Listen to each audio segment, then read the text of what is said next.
Reporter big breaking. ഗർഭഛിദ്രം ചെയ്യാൻ യുവതിയെ ഭീഷണിപ്പെടുത്തിയും അപേക്ഷിച്ചും രാഹുൽ മാങ്കൂട്ടത്തിൽ. ഗർഭഛിദ്രം ചെയ്തില്ല എങ്കിൽ തന്റെ ജീവിതം തകരുമെന്ന് രാഹുൽ പറയുന്നു. പീഡനത്തിനിരയായ യുവതിക്ക് നേരെ അസഭ്യം പറഞ്ഞും MLA പ്രതികരിക്കുന്നുണ്ട്. പീഡനത്തിന് ഇരയായ യുവതിയെ കൊല്ലാനും മടിയില്ല എന്ന് രാഹുൽ പറയുന്ന ഓഡിയോ സന്ദേശമാണ് റിപ്പോർട്ടർ ഇപ്പോൾ പുറത്തുവിടുന്നത്. എന്റെ പെർമിഷൻ ഇല്ലാതെ എന്നെ അത് ഇല്ലാതാക്കണമെന്ന് പറയുന്നത് എന്റെ അർത്ഥത്തിലാണ്. ആ കോൺസിക്വൻസ് ഞാൻ ഒറ്റയ്ക്ക് ഫേസ് ചെയ്തോളാന്ന് പറഞ്ഞല്ലോ.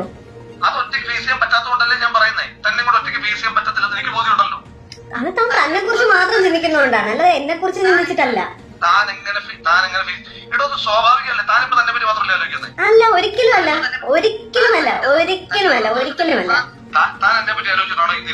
തന്നെ കുറിച്ച് ഞാൻ ആലോചിച്ചില്ലായിരുന്നെങ്കിലോ എന്റെ സുഹൃത്തുക്കളുടെ അടുത്ത് എനിക്ക് ഇപ്പോഴോ തന്നോട് പേര് പറയായിരുന്നു.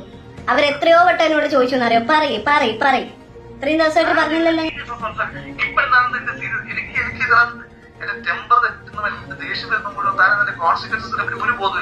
തന്റെ ടെമ്പർ തെറ്റുമ്പോ തനിക്ക് എന്തേലുമൊക്കെ വിളിച്ചു പറയാൻ പറ്റുന്ന ഒരു വസ്തുവൊന്നും അല്ല ഞാൻ, കേട്ടോ. താൻ എന്റെ ടെമ്പർ തെറ്റിച്ചതാണ്. ഇപ്പൊ ഞാൻ വളരെ സമാധാനപരമായിട്ടാണ് തന്നോട് സംസാരിച്ചിട്ടുള്ളത്.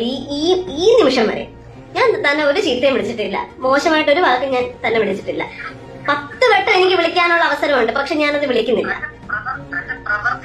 എന്റെ പ്രവൃത്തി എന്ന് പറഞ്ഞ ഒരു പോട്ടെ, താൻ എന്റെ കൂടെ എന്തായിരുന്നു താൻ വിചാരിക്കണ്ട. ഒരു പെണ്ണാണല്ലോ.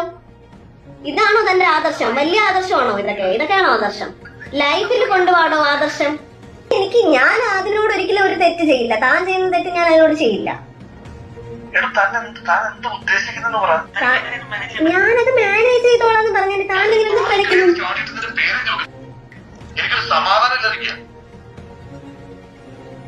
അതുണ്ടായതിനു ശേഷം എനിക്ക് ഉപേക്ഷിക്കാൻ പറ്റത്തില്ലല്ലോ.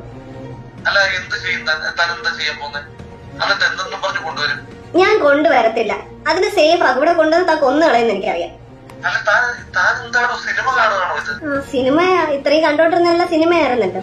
ബാക്കിയുള്ളവരുടെ ഇമോഷൻസ് ഒന്നും താൻ ഇത്രയും ഭയങ്കര പ്രാക്ടിക്കൽ ആയിട്ടുള്ള ഒരാള് സമ്മതിച്ചു. ബാക്കിയുള്ള സ്ത്രീകളുടെ മനസ്സോ അല്ലെങ്കിൽ അവരുടെ ഇമോഷൻസോ അവരെന്താണ് ചിന്തിക്കുന്നത്, അവർക്ക് എന്ത് ബോണ്ടിങ് ആണ് ഇങ്ങനെ ഒരു സംഭവം വരുമ്പോൾ ഉണ്ടാകുന്നത്, അതൊന്നും തനിക്കറിയണ്ട. തനിക്ക് തന്റെ ഫ്യൂച്ചർ, തന്റെ ജീവിതം, തന്റെ കാര്യം, എല്ലാം തന്റെ കാര്യം.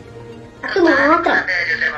ഞാൻ എന്റെ ഏറ്റവും വലിയ എന്റെ നാട്ടിൽ നിൽക്കാൻ പോലും പറ്റാഞ്ഞിട്ട് വേറൊരു സ്ഥലത്ത് പോയി നിൽക്കുന്ന കാര്യമാണ് ഞാൻ പറഞ്ഞുകൊണ്ടിരിക്കുന്നത്. ഉറപ്പായിട്ടും എനിക്ക് ഇനിയിപ്പോ ഞാനൊരു കാര്യം പറയട്ടെ, ഇപ്പൊ എന്നെക്കാളും ഇമ്പോർട്ടൻസ് ഞാൻ എന്റെ ലൈഫിൽ വരുന്ന ഒരു കുഞ്ഞിന് കൊടുക്കുന്നുണ്ട്. അത് എന്റെ സ്നേഹമാണ്, തന്റെ പോലത്തെ സ്നേഹമല്ല. അത് ഞാൻ നോക്കിക്കോളാം. എനിക്ക് നല്ല അന്തസ്സായിട്ട് തന്നെ വളർത്താൻ പറ്റും. തന്റെ